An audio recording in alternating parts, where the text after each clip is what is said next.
hard to wait for all the things that I want. Sometimes I kinda feel like it's just taking too long to get the things I want, what I think I need, but I know you know what's best for me. I'm gonna live what I believe. I'm gonna wait, cause I know you're still working.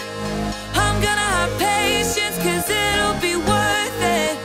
I'm gonna have faith, I know you have a purpose. I'm gonna wait, cause I know you're still working on me. Still working on me. I know that sometimes I just need to slow down and trust that you are working all of this out. You know the things I want, what I think I need, but I know you know what's best for me. I'm gonna live what I believe. I'm gonna wait, cause I know you're still working. I'm gonna have patience, cause it'll be worth it. I'm gonna have faith, I know you have a purpose. I'm gonna wait, cause I know you're still working on me. Still working on me. I'm gonna hold up, slow down. I'm gonna trust that you're working it out. I'm gonna hold up, slow down. I'm gonna trust that you're working it out. I'm gonna hold up, slow down. I'm gonna trust that you're working it out. I'm gonna hold up, slow down. I'm gonna trust that you're working it out. I'm gonna wait, cause I know you're still working.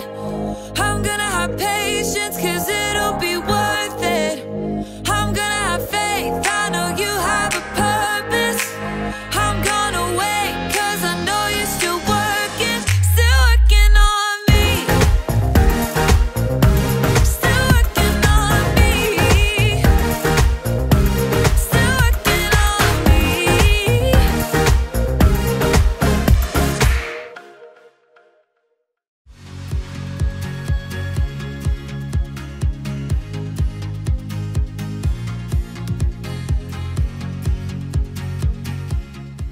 The first step will be to mix together precisely 1 cup of sugar with 1/2 cup of softened butter. Got it. 1 cup of sugar, 1/2 cup of butter. Oh, hi there. I'm in a baking class over the internet. What was that, Graham? Oh, nothing. I'm doing a thing. Can you mute yourself, please? Yeah, sorry. My instructor is teaching us how to bake a cake from scratch. It won't take long, so you just have a little patience and I'll be right. You should be done mixing the sugar and butter together, so let's move on. Ah! Patience is waiting until later for what you want now. After you've stirred in the eggs, add 2 teaspoons of vanilla. Gotta catch up. How much vanilla did she say? Hold on a sec. Excuse me, what? Pardon. How much vanilla did you say? 2 teaspoons, Graham, and then you add cups of flour and milk. What was that? I'm sorry. I missed that last part. I think you're frozen. Hello? You're frozen. Maybe I'm frozen. Maybe we're both frozen. I really don't like it when technology fails me. I'm trying to bake a cake here and you're just,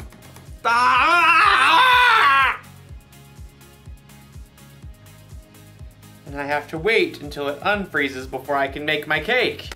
You know, sometimes we have to wait for things when we really, really don't want to. Just like in today's story. And sometimes, also like in today's story, we don't wait. I am making this cake. How much milk and flour did she say? I don't know. We'll see you soon. Oh! Yeah. Yeah.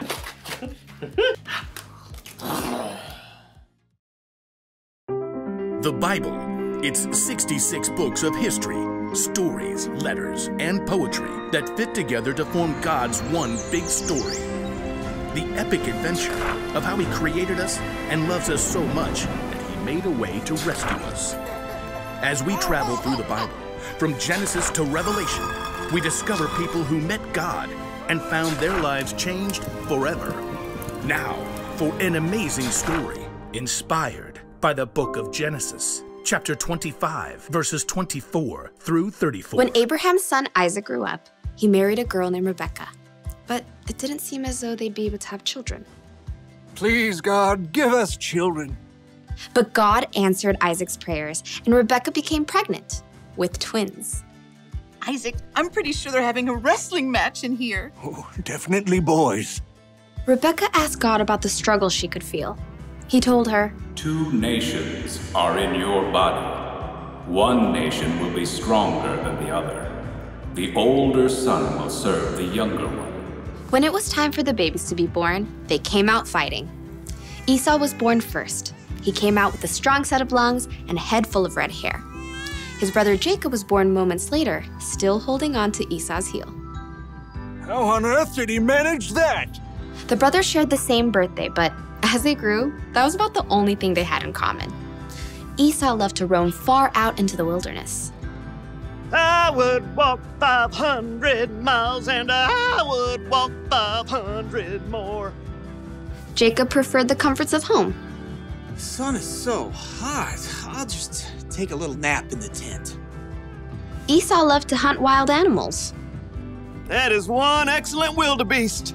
Jacob preferred a different type of hunting. Not you, not you.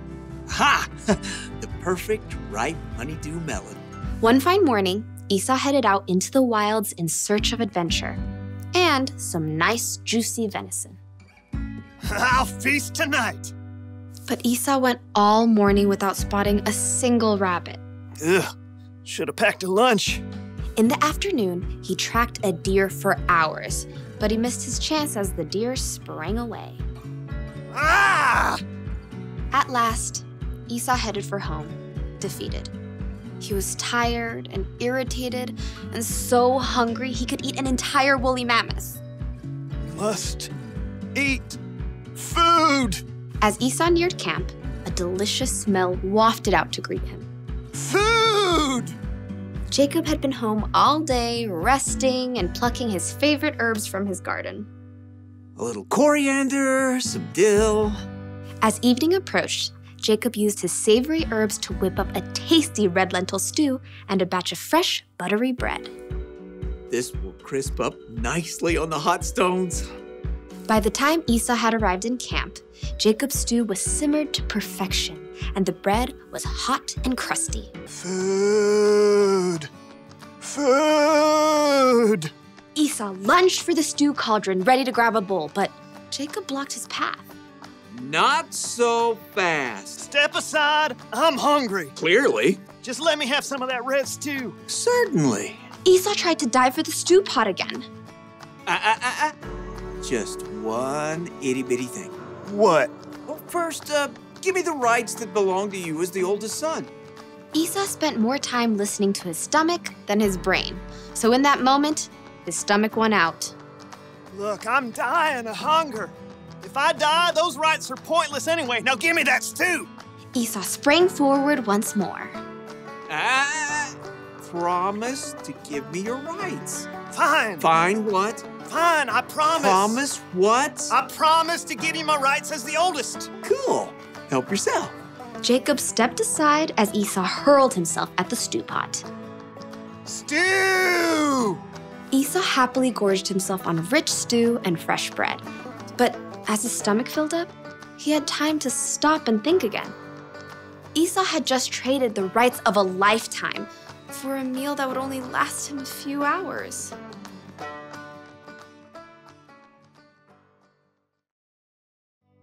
Let me give you a little advice. Don't bake angry. Instead of making a cake, you end up making a mess. That's what happens when you lose patience.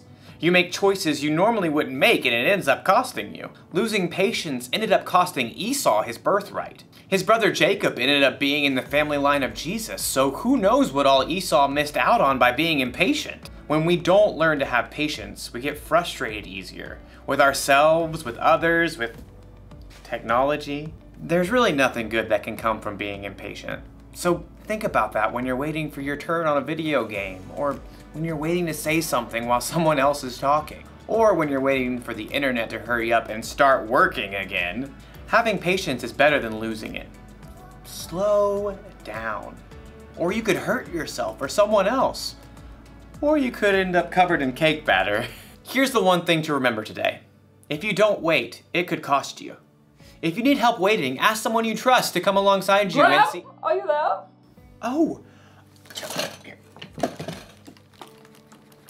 You're not frozen anymore. I lost you there for a minute. Technical difficulties. I see. How's your cake? I think I'm gonna need another lesson. Very well. Same time next week? Sure, I can wait. I may have the place cleaned up by then. Pardon? Nothing, it's a thing. I'll see you next time. So, how much flour was I supposed to use? 2 cups. How much did you use? All of it.